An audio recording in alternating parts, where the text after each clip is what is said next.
Welcome to the Unveiling Shadows podcast.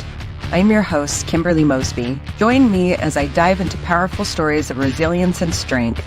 In each episode, I sit down with guests who have faced similar journeys of coercive control, financial manipulation, and personal invasion. Together, we uncover the shadows, share our experiences, and inspire others to reclaim their lives. Tune in, listen, and be a part of the community that stands tall against the forces that seek to control us. Hello, everyone, and welcome back to Unveiling Shadows, where we strip away the noise, confront the narratives, and speak boldly into most places most people avoid. Today, I'm honored to welcome a guest whose voice cuts through the chaos with clarity and conviction. Kimberly Starr is a woman who doesn't just ask the hard questions, she lives them. A truth seeker, a challenger of norms, and a beacon for those who are ready to see beyond the veil. While I could list titles or accolades, what really matters is this: Kimberly shows up with her heart, fire, and the kind of insight that leaves you changed. She's here not just to talk, but to uncover, and that's what makes her the perfect guest for this space. Kimberly, welcome to Unveiling Shadows. I'm so glad you're here. Yeah, this is difficult, but it needs to be done. A lot of people that think they have mental health issues are actually being targeted or, I guess, chosen for experiments, or I'm not sure what it is. It's hard to figure out, but there are probably a lot of people in hospitals that don't belong there because of this, or in prisons or jails that don't belong there because of this, whatever it is. Yeah. And can you tell us a little bit about yourself and where you're from? Okay. Yeah. I'm from Seattle, Washington. Pretty much grew up there. My mom's a hippie from San Francisco, single mother. But always brought us up with, just be a good person, care about people, good morals. She didn't force us into religion, but I'm spiritual. And really, it's difficult for me to articulate everything because there's chattering going on 24/7. So if I kind of seem like I'm stuttering through something or don't understand something, it's because I'm being extremely, I guess, targeted or whatever right now. So you get the V2K? I get the V2K. I also get whatever's going on physically. That's happening too. It started a year ago, October 13th, and I wasn't getting the V2K then. It started with, maybe I was, but I was hearing things. Like I heard things, there was something coming through my Alexa, and then it sounded like there was some chainsawing going on. I thought there was something going on downstairs from my house, which was a storage unit. I called the owner. I said, hey, I think something's going on down there. I'm scared and worried. Maybe it was V2K, but it wasn't like a personalized, intense V2K at that time. And then I was just I had a girlfriend with me, and I said, hey, do you hear this? Do you hear this? There's something going on. We need to call the police. We need to do this. And she's like, I don't hear anything. I hear nothing. And I was so uncomfortable and so scared and outside of my character that it was confusing to me. It was extremely confusing. It was chaotic in my mind. It was chaotic in my body. And it was that for like a week. Every time I would leave, it was like people stalking me, this and that going on. And one day, about a week after that, it was so extreme. I was at home by myself and I was so scared to be there that I just got in my car and I drove to my daughter's house. I'm 49 years old. I have a 26-year-old daughter. All my family's in psychology. My daughter's getting her master's right now. I go to her house and she's there with her best friend. And she's like, Mom, it's okay. But I seen people following me, several people. She was leaving the house. She said, Mom, just go to sleep. And I see all these cars outside the house pointing their lights. And at the time I said, maybe it's someone following my phone. Maybe someone's stalking me. Maybe someone's following my phone. I literally go across to her neighbor and I said, hey, take my phone, after I put my phone in the microwave, which sounds insane. But if you don't know what's going on and you're fearing for your life, the last thing I want is my daughter to be in that situation. Yeah. I gave him my phone. I said, put this in the microwave. Or no, I put it in the microwave, then gave him my phone and got in my car. And I started driving to my mom's house, which was about an hour away. And I'm starting to hear these things. I'm hearing everything. I have cars following me. A car tried to run me off the road. And I drive like a grandma. I drive the speed limit. I'm very, very cautious driver. My sister was in an accident when she was very young, and it was very tragic. So I've always been a cautious driver. People were following me, the same cars. I'm driving to my mom's house. They're running me off the road. So I get out of the car about a quarter of a mile from my mom's house, and I park the car. I get out of the car and I start walking, and I'm hearing things. So maybe that's when the V2K did set in. I'm hearing things like whistling and rumbling and like a motorcycle sound. Yeah. I didn't want to bring that. If someone's stalking me, I didn't want to bring it to my mom. But I finally, I have no choice. I have to go there. I go to my mom's house and wake her up at about, my mom goes to sleep at like 8. It was probably around 11 p.m. And I wake her up. My uncle lives there too. My uncle, or 69, 70.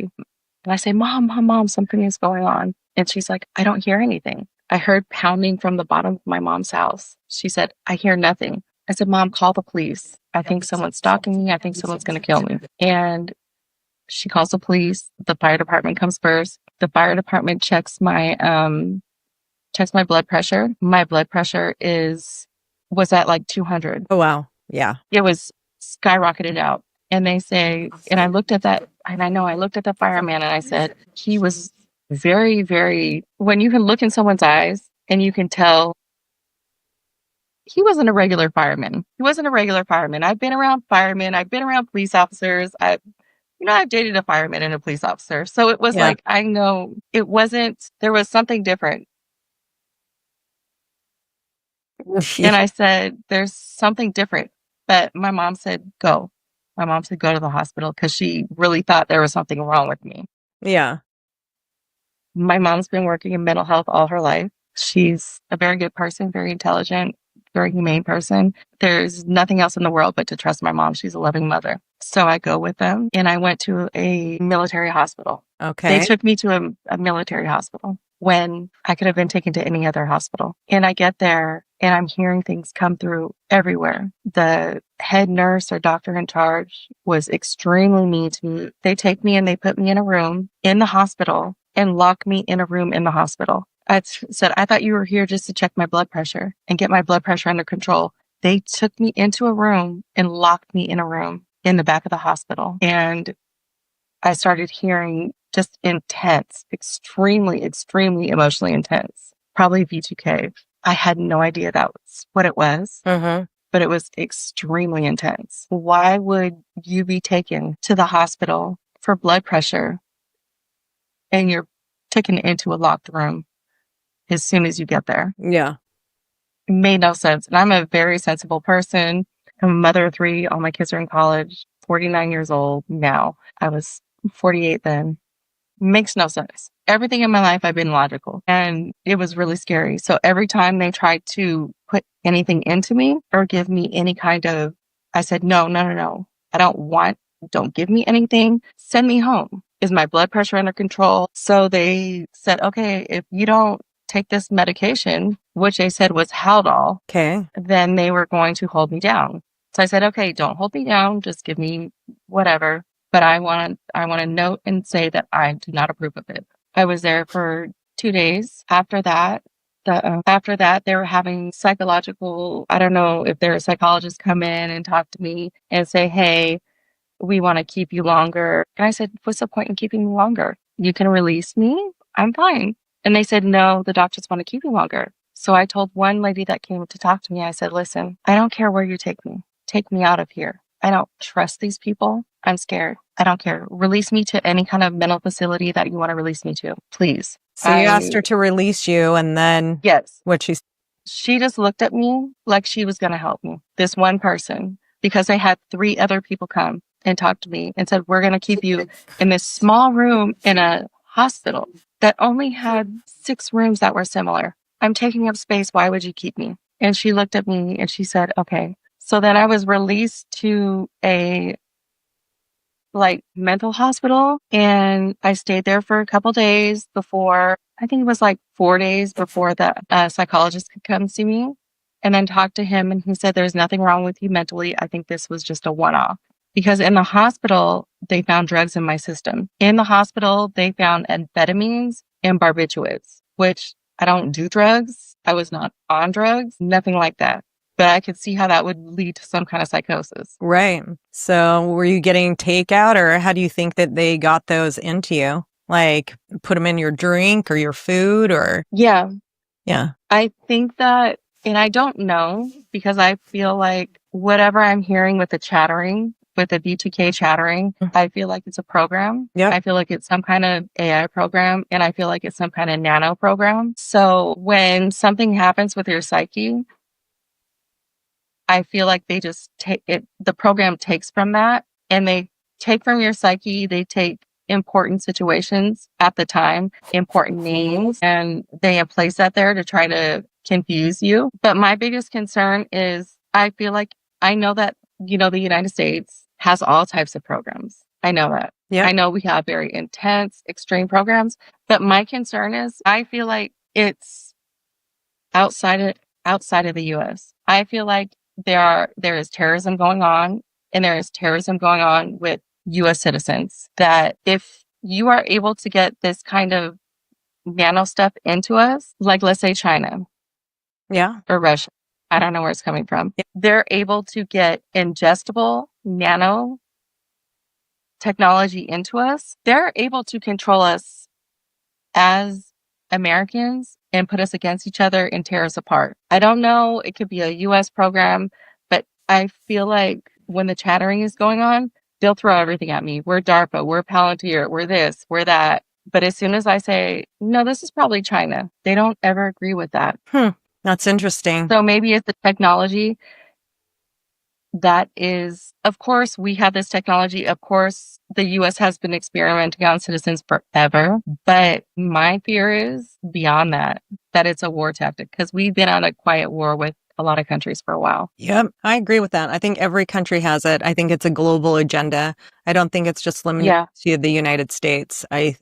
Yeah. And I just don't see how I would even be a target. I just don't understand. Like, why would I be a target? It could be as much as a hate regular. crime. Yeah, it could be as much as a hate crime. You don't necessarily, have to do something to somebody, but, piss someone off while you're driving or whatever. You could just basically piss someone off. Very basic. Yeah. And it's so accessible, because I did get in an argument with a coworker, and we were close, and she gave me a charger one time. And I was like, hey, do you have a charger? And she's like, yeah. So I used her charger, and she said, oh, don't use my charger. It's from Temu. It's going to download all your data. And I said, oh, I don't care. And so I used the charger. After that, she kind of like got very strange, and then, ended up quitting and like disappearing. I don't know if that has to do with anything, or if that's just me trying to figure it out, But she's one of the names that are constantly in the program, in the chattering program that's in the BT. Okay. Yeah. And that makes dealing sense. with it's like every night, especially the last couple of nights, since I guess I've known I was going to come on to a program and speak publicly. Yep. It's been difficult. I'm glad that you showed up, because a lot of the people who come on my podcast will be tormented before they come on. No, it's extreme torment. And I'm really lucky, because I have a support system. I have, he understands it. I'm sure they probably think, okay, I'm dealing with some kind of mental health issues, but they know enough about mental health that it doesn't make sense. They've known me all my life. They understand. So I have a support system. My best friend, she doesn't understand anything. She's so confused about it. It doesn't even, but she supports everything I do. I've lost everything. I've lost my business. I've lost everything. Yep. That's by design. This program is all by design. It's meant to destabilize you, take everything from you, especially if you were sitting in the middle class range, because they're trying to create that master and slave society. And if they know that you won't comply, they'll socially profile you and possibly put you into the program that way. But it's my understanding, in speaking with the bioengineer Brandon Iglesias, that human beings aren't meant to hear their own thoughts. So all of the thoughts that you're hearing are probably the V2K. Mm-hmm. Yeah. Mm-hmm. And is the V2K, is it our own thoughts just so deep in our brains? Or is it actually somebody like seeing and looking? And like, I feel like my eyes have nanos in them. Yes. Mm-hmm. And I feel like because there's thoughts that I would never even think or never even consider that all of a sudden pop up. Right. And I'm just like, why would that even, it's disgusting. Yep. It's disgusting. And it's like, why would that come into my mind frame unless somebody is trying to like psychologically figure out my brain? Right. Or see what upsets you or Yeah. Yeah. It's hard to understand. I know the government has been doing this kind of stuff for a long time. On, us, our US citizens, but I also fear like, what if it's another country doing this? And then all of a sudden there's millions of us that just can't even think straight, because there's a lot of people going through this that are in mental hospitals that didn't have like the upbringing or the knowledge that I had to understand that, okay, you can't always just trust things. You have to look into it. You have to dig. Trust yourself before anything. There's so many people that didn't grow up like that. If there's another country that's able to put whatever kind of nanotech into the environment or our foods or however they're doing it, and when they want to press the button, everyone goes into psychosis, they're going to be able to take over our whole country. Yep. And then what do we do? Exactly right. Because our one thing is nobody can come onto the US because we all have guns, right? So no matter what, if they can get over our military or whatever, no matter how divided Americans are, we will come together when it comes to protecting our country. But the thing is if they put this into so many people, how are we going to protect our country if they want to take it over? Whoever it is, whatever country it is. And the only reason why I'm saying this is because when the chattering's going on, as soon as I say, they're always saying, oh, it's DARPA. Oh, it's this. Oh, it's this. Oh, it's this. And they're agreeing with that. Once I say, oh, it's China. No, it's not China. So for me, it's like, that's the only one you're denying. So maybe it's another country is doing this to us. And so the thing our government needs to do is actually listen to us when we're telling them. And say, yes, this is going on. Like Havana syndrome. Yes, this is going on. And if you are an American dealing with this, it is a terrorist attack. And we need to know that it's going on. And we need to find out what's going on so we can protect our country. I don't know. Because if this technology, it's outside of America too. Mm-hmm. Yes. It's not just here. It is. Yeah. Yep. So I've had guests on from all over the world. And yes, you're correct. Everyone has this technology, and I don't know if in other countries it's being used more or less, but it is an act of war if another country is using this against the citizens of that country. And I think we need to look more into that also. And maybe that's another way it can be passed through Congress, just I don't think somehow. a lot of Congress people know about the program unless they listen to that. They're probably on the program. Yeah, May 8th, 2024 congressional hearing where they said there is no entrance or exit wound. It makes the individual think that they're going crazy. And the Department of Defense went up to the National Security Administration in that in that meeting. And so I don't know how many people listen to that, but if the listeners would like to go to the Department of Justice website or the National Security Administration, you can also find the video on my website, and it's the congressional meeting, May 8th, 2024. It could have been this year. It was either May 8th, 2024 or, I think so. It was last year. Yeah. Yeah. They blamed Russia from a Russian intelligence person. I mean, maybe not blaming Russia, but that's what they said. So, who knows? But sometimes our country also blames other countries when they're doing it to their own citizens. So it's hard to tell. But I do, and also it's not difficult to actually order. And if you look up ordering like nano stuff, I don't know how it got into my system because I was not in the hospital prior to hearing the B2K. Mm-hmm. If I was telling you what the chattering was saying in my head or outside of my head, because it's not in my head. And I worked in mental health. I worked with schizophrenic adults, mentally ill adults for 7 years of my life. It's a big difference between schizophrenia and the B2K. Big difference. The chattering comes from outside of my head. It comes from, I hear it in fans. I hear it in not necessarily like radios, like the radio music playing. Yeah. When it's very, very heavy and they have time to frequency that, I can hear it in there. But from fans or from like air conditioners and things like that, I can hear the B2K. And I could be sitting right next to my best friend and the whole family, everybody. And nobody hears it for a long time. It's okay. It's okay. You're not alone in this. I promise you that. You know, you got this. I have a grandbaby. You have a grandbaby. Aw. I was scared to be around him because I don't want this to happen to them. Yeah, I understand that. I don't think you can get away from the nanotechnology because I think that's what they're spraying in the chemtrails and, you know, like you said, putting it in our food. But it's a nanotech. Whatever it does, I think they try to discredit you somehow. Yes. You know? Yeah. Like I went to the hospital 2 weeks ago. Because at night, my heart kept fluttering and they're like, I'm killing you.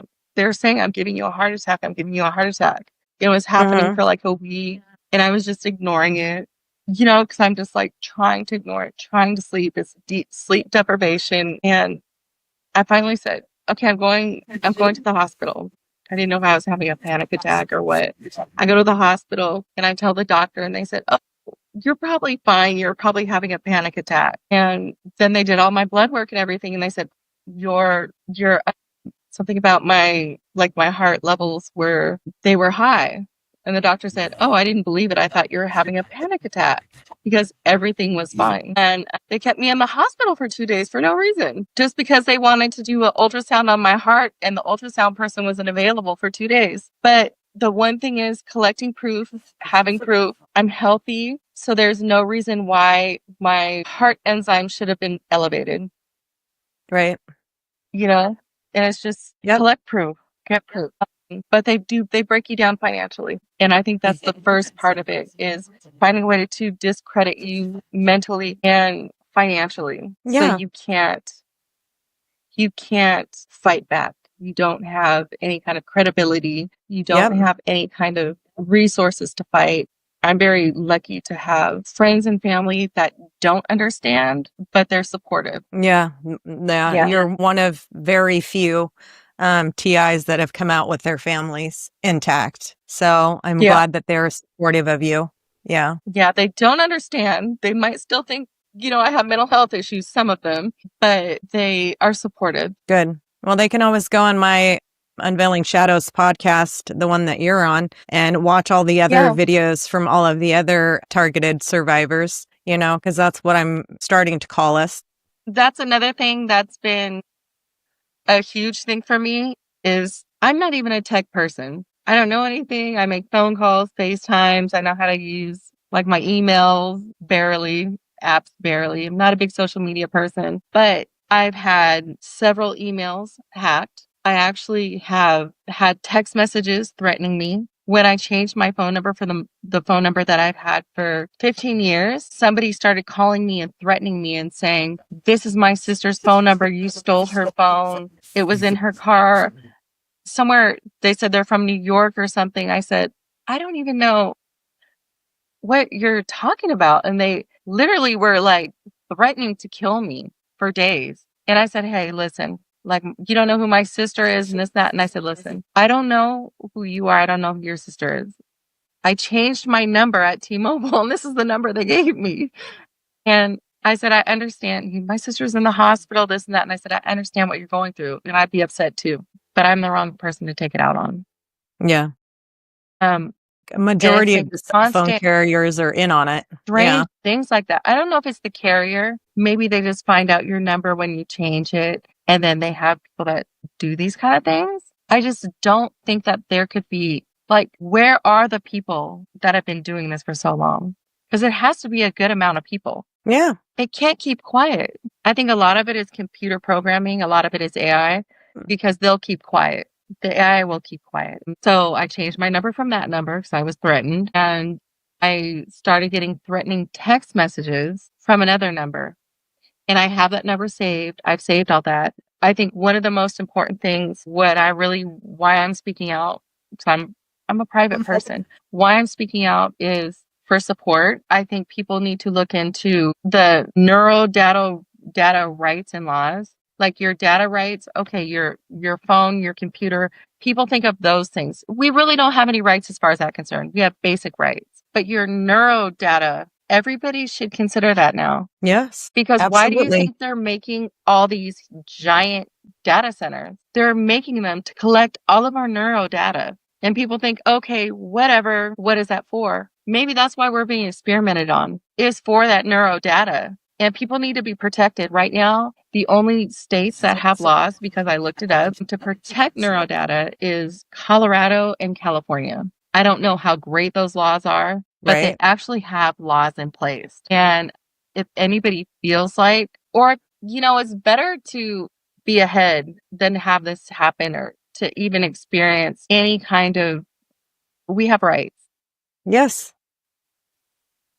Be ahead of it. Try to get those laws in place so your neuro data is not used or taken advantage of in the wrong way. This is America. We're Americans. Like, this is America. We're supposed to, that's why this country was built.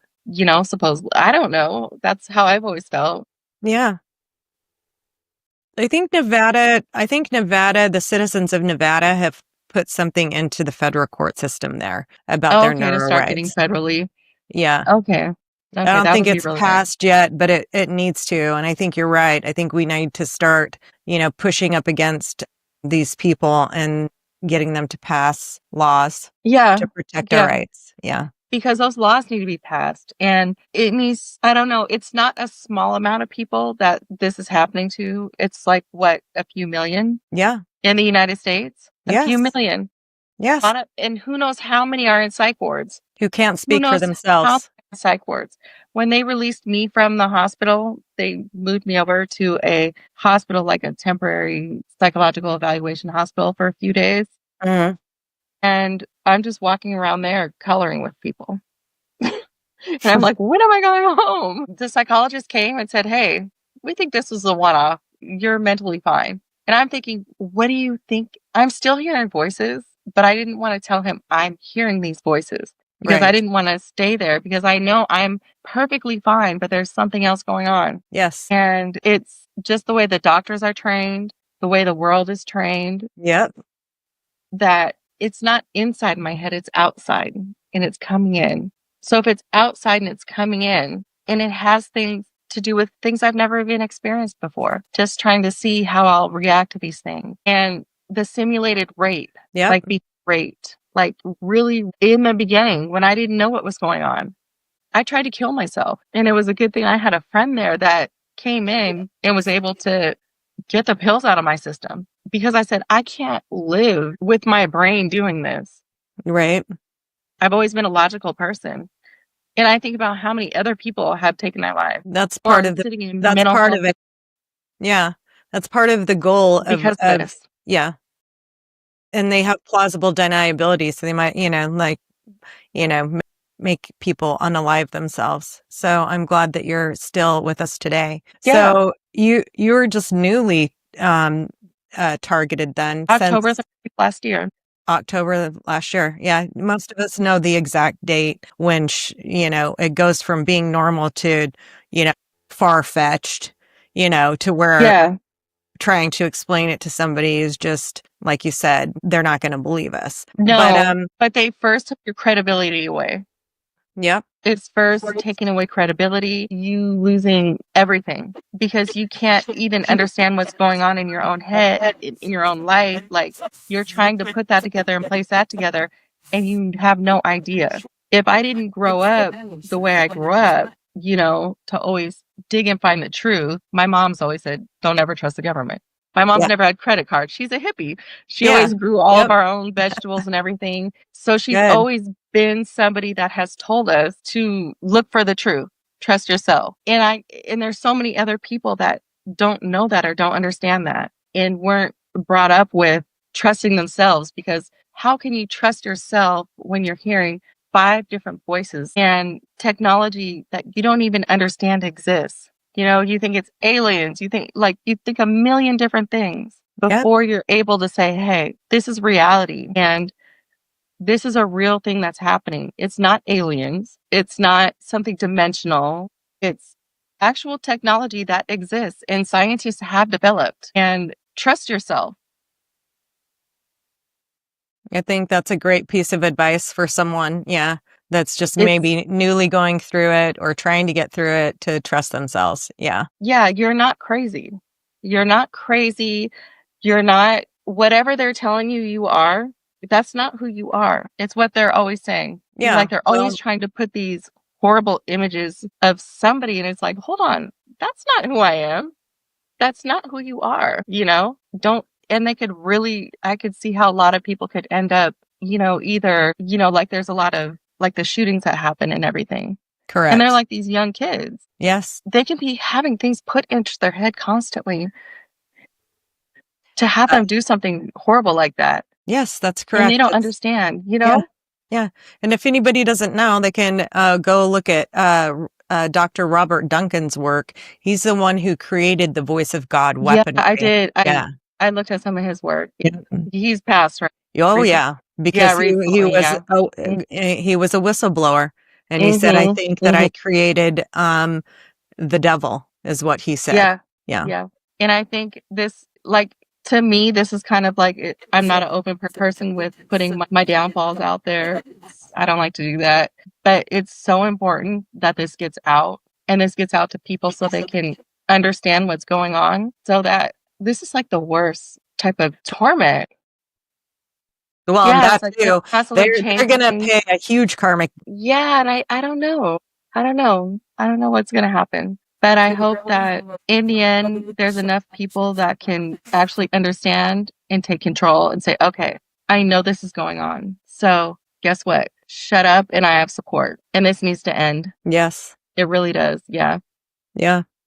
I've kind of looked up different things. Like there are no neuro data rights laws, except for, I think I looked up Colorado, California. We need maybe patent brainwaves, because I guess they're using your brain frequencies. Everyone has a personalized brainwave. Yeah. And from birth, you have that brainwave. Oh. In music, they have patent laws. So your brainwave, to me, the frequencies that try to come in, they're always on a sound wave. So that sound wave probably connects to my brainwave. So your brainwave needs to be patent, and there's already music patent laws. So maybe there's a way we can patent our brainwaves so that nobody else can use them, since there aren't really laws in place right now for other things. Maybe we all need to focus on getting laws that are already in place, or that, we can put attach something to them to protect us. Because every new judgment is something that could actually potentially protect us, and added to a law. I don't know. I'm not really good at legal stuff. I'm not good at that. I just, we need to focus on protecting instead of finding out the who. Right. Because we all want to know the who. Like at the end of the day, we're all just sitting here scrambling. I'm chattering back to them all the time, trying to figure out the who. I may not know the who, but the thing is, that's not important right now. The important thing is protecting us from all the who's, or who they could be. Yeah, I agree with you. Putting laws in place in any way we can. Yeah.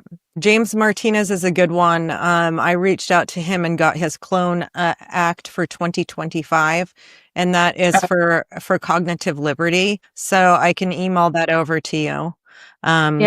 Once we're done here. And then, is there any other advice that you would give to someone that just is finding out that they're going through this? They're not alone. Speak out. Definitely speak out, because it's something so confusing, and it's something so buried to the public that they think it's some kind of futuristic, Star Trek thing that's like not happening. isn't even for me. I didn't just try to get your wits and look into it as much as you can and understand that whatever they're telling you, that's not who you are. You know yourself. Your friends know you. Your family knows you. You know yourself. You have self-worth. Trust your self-worth, and don't be afraid to speak out because they will try to threaten you. And it's not true. Yeah. And just the more people that can come together, the bigger the presence are, because there's millions and millions. And those people that are in mental institutions, that's horrific. That's taking a life, and someone needs to be held accountable. Yes. No, it's not right. And, we being strong, we need to be there for all the people that, were unable to handle it. It's not right. Yeah, I agree. Yes. Yeah.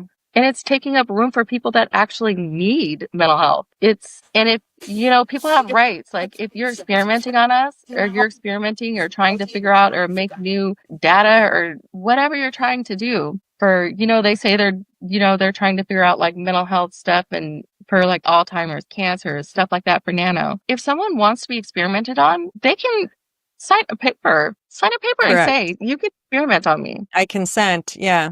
But we didn't. So, yeah. Yeah. We didn't consent to that. But who knows? When you're signing on to Facebook or something and consenting to Meta, who knows? Right. Who knows? All those lines and lines and lines of stuff. Who knows if we consent? Yeah. I don't know. I didn't read it. If you sign on to an app and it says consent to that, who knows? Yeah. Because you can't disagree. I tried that and it wouldn't let me go any further. Yeah. I don't know if in the fine print I consented. Actually, I'm not sure. But good point. There should be very strict regulations on brain data, brain waves. Also, nanotech being inserted into your body. I had not been to the doctors or the hospital or anything prior to that. So I don't know how it would have, but I do know when it did happen, I went into like speaking very robotically. It was almost like a download. It was almost like, it was really confusing. It was scary. Yeah. It was very scary. And then I didn't want to go to my family because I was afraid someone's stalking me and something's going to happen to them. Now the stalking stuff has the gang stalking. It only happened that I was aware of, for a week or two, and until it seemed like it was pushing me to the hospital. And I went to the hospital, and after that, I didn't really notice much gang stalking. That's good. Yeah. That's good. I can deal with gang stalking. I think I can deal with that, but the whole B2K and the whole just playing with my heart, which I do have reported my heart enzymes being up. Documented. Yeah. Document everything. Document what you can. I try to do that, like medically. Every time I feel some kind of way, I call the police, which I know it sounds, but I want everything documented because it's important and something needs to be done. Something needs to pass through Congress. I could imagine how many people in our lives are being, or in or outside of our lives or in our Congress that are being controlled, but don't know they're being controlled. Because I still feel like there is some kind of, just thought manipulation that can happen without someone knowing. Absolutely. So I think that people in your life, when you think people in your lives are shunning you, I don't necessarily think they're part of an experiment or part of, the whole thing. I think that there's some kind of mind manipulation, like get away from her, get away from her, leave her alone. That's more what I feel like it is. Yeah. A lot of it. Because the people in my life that kind of like all of a sudden just turn their backs on me, friends I've had for years, I don't think that they took any money, or they think that there was some kind of mind manipulation that happened as far as that goes. Yes. I just very basic, middle class, I don't understand why it happened to me. There's a reason. Maybe the reason is for me to try to make a voice. I don't know. Yeah. Have a voice. Yeah. Push yourself to have a voice. I think that's great that you are surviving, and we will get through this. So it was a pleasure having you here today. Yeah. Thank you for, being strong enough to actually do this. It's not easy. No, it's not, but somebody's got to do it. And so we all need to have a voice, and we all need to speak up. And so I knew that I wasn't alone. And and hopefully more people will come out and share their stories. Yeah, I hope so. Yeah. Well, Thank stay you. strong. We got this. Yeah, thank you. Thank you for listening to the Unveiling Shadows podcast. I hope today's episode has shed light on the experiences that too often remain hidden. If you or someone you know has a story to share, please reach out to me. Remember, you're not alone and your voice matters. Follow me on social media and subscribe to the podcast for more inspiring stories. Until next time, stay strong and keep unveiling the shadows.